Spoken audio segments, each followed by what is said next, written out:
Assalamualaikum warahmatullahi wabarakatuh. Shalom, Om Swastiastu, Nama Budaya, Salam Kebajikan. Yang terhormat kepada Bapak Arianto Nur selaku dosen pengampu mata kuliah perpajakan serta teman-teman yang saya banggakan. Perkenalkan, saya Rilda Putri Kasiwaruwu dengan NIM 63240521. Pada kesempatan kali ini saya sebagai moderator sekaligus pemateri. Bersama kelompok kami akan mempresentasikan materi mengenai pengisian SPT Tahunan Pajak Penghasilan atau PPh Wajib Pajak Orang Pribadi. Sebelum memasuki pembahasan, izinkan saya memperkenalkan anggota kelompok kami terlebih dahulu. Perkenalkan, nama saya Miranda Stanggang dengan NIM 63241298, kelas 634A13. Baik, di sini saya akan menjelaskan mengenai studi kasus. Ibu Koyah merupakan wajib pajak orang pribadi yang memiliki dan mengelola toko material, merupakan sebuah usaha yang bergerak di bidang penjualan berbagai kebutuhan bangunan seperti semen, pasir, batu bata, dan yang lainnya. Usaha tersebut telah berjalan selama beberapa tahun dan menyelenggarakan pembukuan sesuai ketentuan perpajakan. Pada tahun pajak 2026, berdasarkan pembukuan yang telah disusun, toko material Ibu Koyah memperoleh penghasilan neto dari kegiatan usaha sebesar 360 juta. Selain penghasilan dari usahanya, Ibu Koyah juga memperoleh penghasilan neto dalam negeri lainnya sebesar 2 juta yang berasal dari bunga tabungan. Dengan demikian, jumlah penghasilan neto yang diterima selama 1 tahun adalah 362 juta. Baik, di sini saya akan melanjutkan perhitungan SPT bagian C, yaitu perhitungan PPh terutang. Nomor 2 adalah penghasilan neto setahun, yaitu 362 juta. Lalu tidak ada pengurangan penghasilan neto seperti kompensasi kerugian atau zakat. Lalu nomor 4, penghasilan neto setelah pengurangan penghasilan neto adalah 362 juta atau bersih. Lalu nomor 5, penghasilan tidak kena pajaknya atau PTKP-nya adalah 67.500.000 yang berasal dari K2 atau kawin dengan 2 anak. Wajib pajak pribadinya adalah 54 juta, tambahan karena kawinnya adalah 4.500.000, tambahan tanggungan 2 orang anak yaitu 4.500.000 dikali 2 yaitu 9 juta.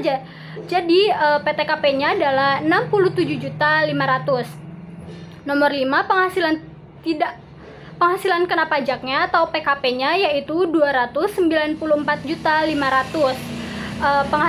Rumusnya adalah penghasilan neto dikurang PTKP atau 362 juta dikurang 67.500.000, jadi 294.500.000. Lalu PPh terhutangnya adalah 42.625. 42.625 itu karena PKP-nya 294.500.000 yang dikenakan tarif progresif, yang dimana lapisan pertama adalah 5% dikali 60 juta sama dengan 3 juta, lalu lapisan kedua adalah 15% dikali 190 juta sama dengan 28.500.000, lalu lapisan ketiga adalah 25% dikali 44.500.000 sama dengan 11.125.000. Jadi total PPh terhutangnya adalah 3 juta ditambah 28.500.000 ditambah 11.125.000. Jadi adalah 42.625. Lalu ada di D atau kredit pajak. Nomor 10A adalah tidak terdapat PPh yang telah dipotong atau dipungut oleh pihak lain. Lalu B adalah angsuran PPh pasal 25-nya adalah 12 juta karena berasal dari total angsuran PPh pasal 25 yang sudah dibayar selama 1 tahun berjalan. Lalu STP PPh pasal 25-nya itu tidak ada. Lalu tidak ada pengembalian pengurangan kredit PPh luar negeri yang telah dikreditkan. Perkenalkan, nama saya Ransya Makmur dengan NIM 63240746. Perkenalkan, nama saya Nazwa Zafira Sutisnawan dengan NIM 63240690. Perkenalkan, nama saya Rizkia Amalina dengan NIM 63240685, kelas 634A13. Apa itu SPT? SPT adalah surat pemberitahuan yang digunakan oleh wajib pajak untuk melaporkan perhitungan dan pembayaran pajak, objek pajak, bukan objek pajak, serta harta, kewajiban, dan informasi lain sesuai dengan ketentuan peraturan perundang-undangan perpajakan. Dalam studi kasus ini, digunakan SPT tahunan pajak penghasilan atau PPH orang pribadi formulir 1770, yaitu formulir yang diperuntukkan bagi wajib pajak orang pribadi yang memperoleh penghasilan dari kegiatan usaha atau pekerjaan bebas. Mengapa kita harus membayar pajak? Nah, pajak sangat penting karena menjadi sumber utama pendapatan negara. Uang yang berasal dari pajak nantinya digunakan pemerintah untuk membiayai berbagai kebutuhan dan layanan publik. Contohnya seperti pembangunan jalan raya, jembatan, sekolah, rumah sakit, fasilitas kesehatan, transportasi umum, hingga keamanan negara. Tanpa adanya pajak, pemerintah akan kesulitan menyediakan fasilitas yang dibutuhkan masyarakat. Selain itu, membayar pajak juga merupakan bentuk tanggung jawab warga negara dalam mendukung pembangunan dan meningkatkan kesejahteraan masyarakat. Jadi, dengan membayar pajak, kita tidak hanya memenuhi kewajiban, tetapi juga ikut berkontribusi dalam kemajuan negara. Baik, di sini saya akan menjelaskan mengenai studi kasus. Ibu Koyah merupakan wajib pajak orang pribadi yang memiliki dan mengelola toko material, merupakan sebuah usaha yang bergerak di bidang penjualan berbagai kebutuhan bangunan seperti semen, pasir, batu bata, dan yang lainnya. Usaha tersebut telah berjalan selama beberapa tahun dan menyelenggarakan pembukuan sesuai ketentuan perpajakan.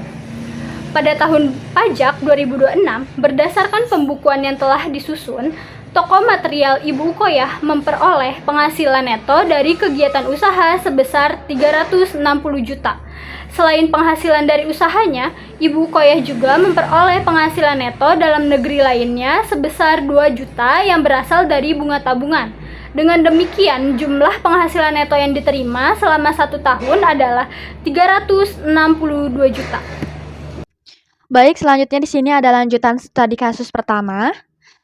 Ibu Koyah memiliki status perpajakan kawin dengan 2 orang tanggungan K/2 sehingga berhak memperoleh penghasilan tidak kena pajak atau PTKP sebesar Rp60.500.000. Setelah dikurangi PTKP, diperoleh penghasilan kena pajak PKP sebesar Rp294.500.000.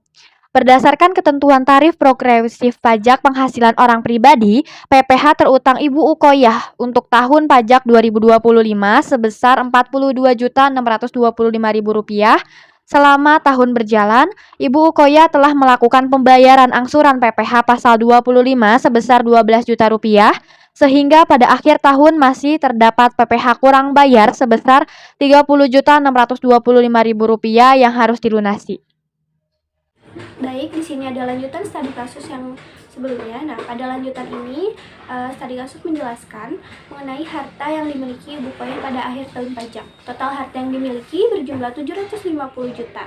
Harta tersebut terdiri dari bangunan toko yang digunakan untuk menjalankan usaha, persediaan barang dagangan seperti bahan bangunan yang akan dijual, kendaraan operasional yang mendukung kegiatan usaha, kas atau uang tunai, serta peralatan usaha lainnya. Nah, selain itu diketahui bahwa Ibu Koyah tidak memiliki hutang yang berhubungan dengan kegiatan usahanya, sehingga nilai harta bersih yang dimiliki tetap sebesar jumlah tersebut. Nah, selanjutnya dari hasil perhitungan pajak yang telah dilakukan, diperoleh besarnya angsuran PPh pasal 25 untuk tahun pajak berikutnya sekitar Rp2.552.000 setiap bulannya. Nah, PPh pasal 25 ini merupakan angsuran pajak yang dibayar secara berkala setiap bulan sebagai pembayaran di muka. Tujuannya agar wajib pajak tidak menanggung beban pembayaran pajak yang terlalu besar saat akhir tahun dan pembayaran pajak dapat dilakukan secara lebih teratur. Oke, pada bagian ini saya akan menjelaskan tentang identitas wajib pajak dan ikhtisar penghasilan neto pada SPT tahunan wajib pajak orang pribadi. Di sini ada bagian A, merupakan bagian identitas wajib pajak yang tujuannya ini untuk menunjukkan siapa yang melaporkan SPT tersebut. Data yang diisi ini meliputi NPWP atau NIK, nama wajib pajak, jenis identitas, nomor telepon atau email, status kewajiban perpajakan suami istri, serta NPWP atau NIK pasangan apabila diperlukan. Nah, pada contoh ini Wajib pajak bernama Ibu Ukoyah menggunakan NIK sebagai identitas dan status perpajakannya adalah normal. Pengisian identitas ini penting karena menjadi dasar administrasi dalam pelaporan pajak. Nah, sekarang saya akan menjelaskan tentang ikhtisar penghasilan neto. Pada bagian ini, wajib pajak akan menjawab beberapa pertanyaan mengenai sumber penghasilan yang diperoleh selama 1 tahun pajak. Pertama, pada poin 1A ditanyakan apakah wajib pajak ini menerima penghasilan dari pekerjaan sebagai karyawan. Pada contoh ini jawabannya tidak, jadi sehingga tidak ada penghasilan dari pekerjaan yang dilaporkan. Kemudian pada poin 1B ditanyakan apakah wajib pajak ini memiliki usaha atau pekerjaan bebas. Jawabannya juga tidak, jadi sehingga tidak perlu mengisi lampiran yang berkaitan dengan usaha.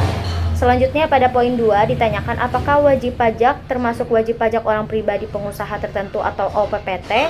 Pada contoh jawaban ini juga yaitu tidak.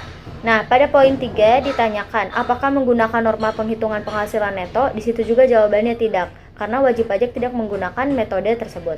Pada poin 4, jika wajib pajak tidak menyelenggarakan pembukuan, maka harus memilih sektor usahanya. Namun, karena pada contoh ini tidak memiliki usaha, bagian tersebut tidak harus diisi. Selanjutnya pada poin 5, diisi penghasilan neto yang diperoleh pada contoh ini tercatat sebesar 360 juta. Lalu pada poin C, wajib pajak memiliki penghasilan dalam negeri lainnya sebesar 2 juta. Sedangkan pada poin 1D ditanyakan apakah ada penghasilan dari luar negeri. Pada contoh ini jawabannya tidak ada.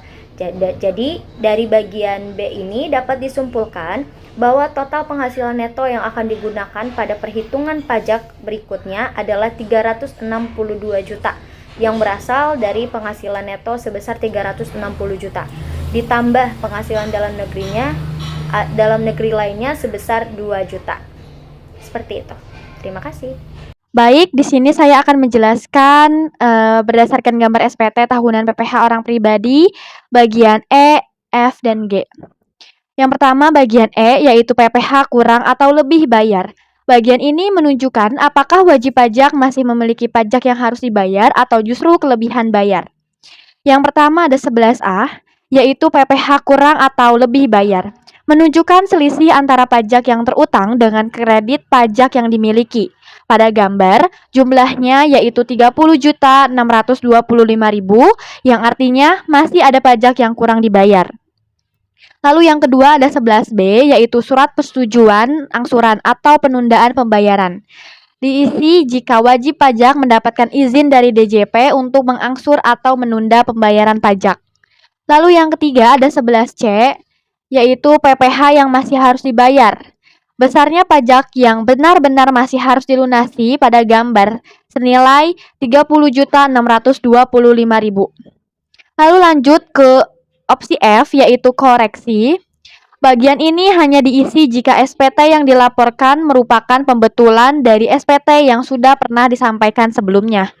Di sini nomor 1 ada 12A, yaitu PPh kurang atau lebih bayar pada SPT yang dibetulkan, diisi sesuai pada data SPT sebelumnya.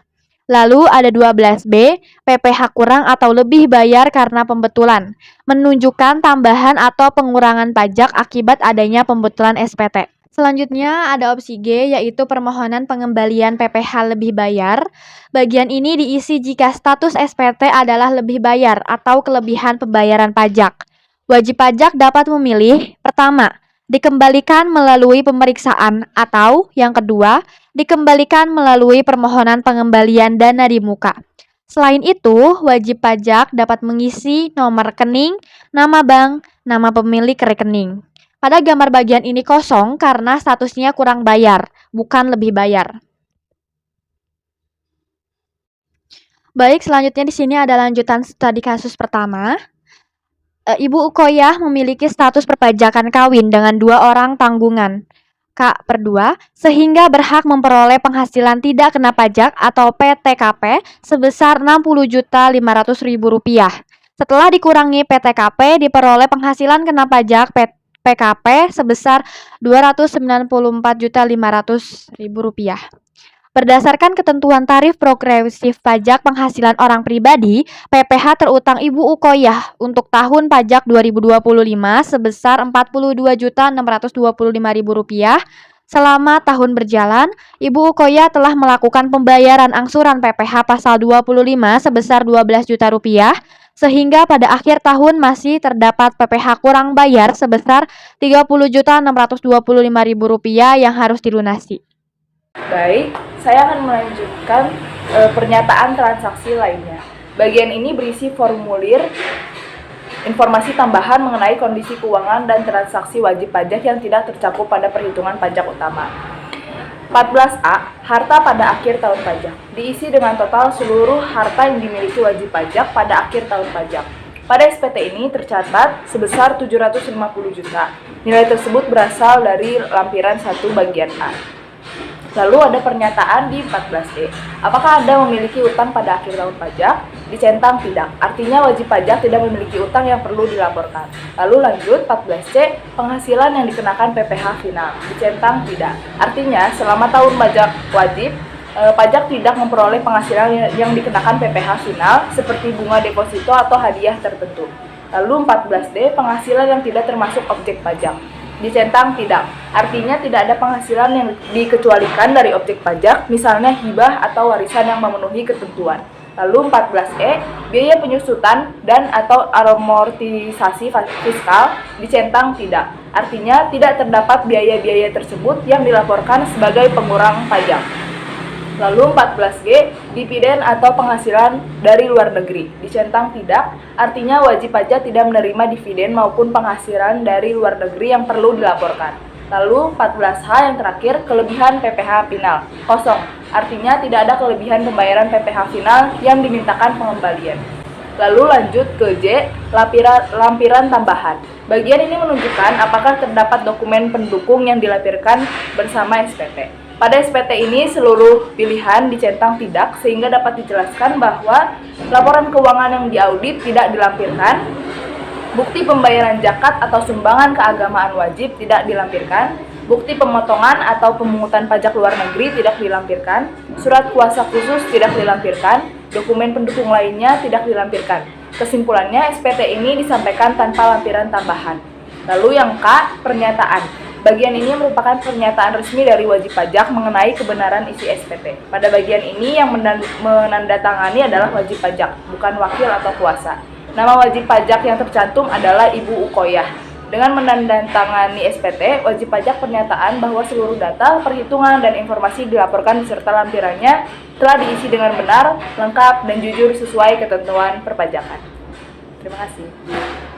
Demikian presentasi dari kelompok kami mengenai pengisian SPT tahunan wajib pajak orang pribadi.